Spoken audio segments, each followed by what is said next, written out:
कट्टू कट की टीम आपको लगातार चुनावी अपडेट बता रही है और लगातार जो कट्टू कट की जनादेश यात्रा है वो जारी है। हमारे बीच में दो वरिष्ठ पत्रकार हैं, एक तनुज शर्मा और दूसरे मयंक चौबीसा। इनसे बात करते हैं और उनसे उनका अनुभव जानने की कोशिश करते हैं कि आखिर उनको 84 में कैसा माहौल नजर आ रहा है, क्योंकि पत्रकारिता इतिहास में भी वो भी लंबा अनुभव रखते हैं। तनुज जी, सबसे पहले 84 में क्या माहौल नजर आ रहा है आपको? 84 में इस बार मुख्य मुद्दे यहाँ की सुरक्षा है, चिकित्सा है, शिक्षा है और इससे ज़्यादा आदिवासी के आरक्षण को लेकर मुख्य मुद्दा है। और इन चारों मुद्दों को लेकर भारतीय जनता पार्टी, भारत आदिवासी पार्टी और कांग्रेस जनता के बीच में पहुंची है और इन्हीं मुद्दों को लेकर वो अपने वोट भी मांगने के प्रयास कर रही है।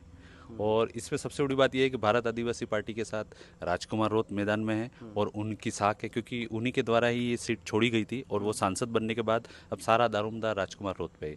वहीं अगर कांग्रेस की बात करें तो कांग्रेस पिछले 15 साल से यहाँ से सत्ता से बेदखल है और वो पुनः अपनी सत्ता हासिल करने के लिए पिछले लंबे समय से मेहनत कर रही है। इस बार उन्होंने युवा चेहरा उतारा है महेश रोत करके और वो सरपंच भी है सांसदपुर पाडली से। ऐसे में सबसे बड़ी बात यह है कि कांग्रेस इन युवाओं को आकर्षित करने की कोशिश कर रही है। वहीं भारतीय जनता पार्टी ने कारीलाल ननुमा को उतारा है। कारीलाल ननुमा वर्तमान में सिमलवाड़ा के प्रधान भी है और प्रधान होने के साथ में इनमें लोगों के बीच में छवि भी है। भले वो उम्र में थोड़े से ज़्यादा है परंतु उनका राजनीतिक अनुभव भी लाभदायक है और वही लोगों के बीच में उनकी सेवाभावी वाली जो छवि है उससे उनको कहीं ना कहीं बीजेपी के वोटर्स को भी लाभ मिलेगा। और इस चुनाव में 3 बार मुख्यमंत्री भजनलाल जी शर्मा भी खुद आए हैं, उन्होंने भी चुनाव की बागडोर संभाली है। इसके अलावा मदन राठौड़ जी भी 3 बार आ चुके हैं। वहीं टीएडी मंत्री बाबूलाल खराड़ी पिछले 1 माह से लगातार इस क्षेत्र में घूम रहे हैं। उनके सहयोग के लिए आरएसएस और वनवासी कल्याण परिषद लगातार इस क्षेत्र में घर घर भ्रमण करके और वोटर को लुभाने की कोशिश कर रही है। किसका पलड़ा भारी रहेगा? पलड़ा वैसे देखा जाए तो भारत आदिवासी पार्टी का ज़्यादा भारी है, क्योंकि पिछले 6 साल से लगातार यहीं पे भारत आदिवासी पार्टी का वर्चस्व भी है और अपनी लड़ाई भी जीत रही है।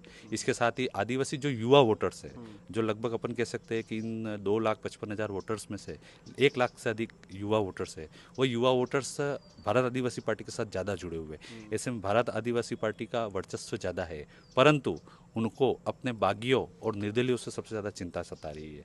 जो जीत का मार्जिन है, जो गत विधानसभा चुनाव में विधायक सांसद राजकुमार रोज जो 59,000 वोटर से जो लीड ली थी, अब 69 वोट हजार से जो लीड ली थी, उस लीड को अब ये रखना बहुत बड़ा चुनौती रहेगा। ठीक है, हमारे साथ एक और पत्रकार हैं मयंक जी, उनसे बात करते हैं कि कांग्रेस, बीजेपी, बीएपी क्या मजबूती दिख रही है और क्या उनकी रणनीति है। यह अभी उपचुनाव 84 में बीजेपी पार्टी अभी भारी पड़ रही है और मेहनत तो सारी पार्टियां कर रही है, बीजेपी भी कर रही है, कांग्रेस भी कर रही है। और यहाँ का मेन मुद्दा है जो 84 में जो है, एक तो सुरक्षा को लेकर है, एक शिक्षा का है और एक स्वास्थ्य का है। तो आए दिन पत्थरबाजियाँ होती रहती है, उसको लेकर लोगों में काफ़ी भय और आक्रोश है। उसी को लेकर इस बार जो वो मतदान है वो कुछ अलग ही नतीजे लेकर आएगा। जहाँ तक है वहाँ तीनों पार्टियाँ अपना अपना काम कर रही हैं और मतदाता हैं वो जमकर मतदान कर रही हैं। देखिए, ये दोनों पत्रकार थे जो अपने वरिष्ठ राजनीतिक विशेषज्ञ के तौर पे हमसे बात की, उनसे उनका अनुभव जाना। तो उन्होंने बताया कि किस तरह से जो पॉलिटिकल पार्टियां है वो चुनावी मैदान में इस बार उतरी हैं, क्या स्ट्रेटजी रही, इस पर ही बात कही। मंत्री जो बाबूलाल खराड़ी है वो चुनावी मैदान में रहे, वह राजकुमार के चेहरे को लेकर भी बात कही। वहीं ना कहीं जो मयंक जी का कहना था कि यहाँ पर सुरक्षा, पत्थरबाजी का भी एक मुद्दा है, वो मुद्दा भी यहाँ पर जोरों शोरों से पिछले 3-4 सालों से गूंज रहा है। ऐसे में देखना होगा कि आखिर ये सियासी करवट किस और बैठता है और कौन किसके सर पर जीत का सेहरा सजता है। देखते रहिए कट्टू कट लाइव।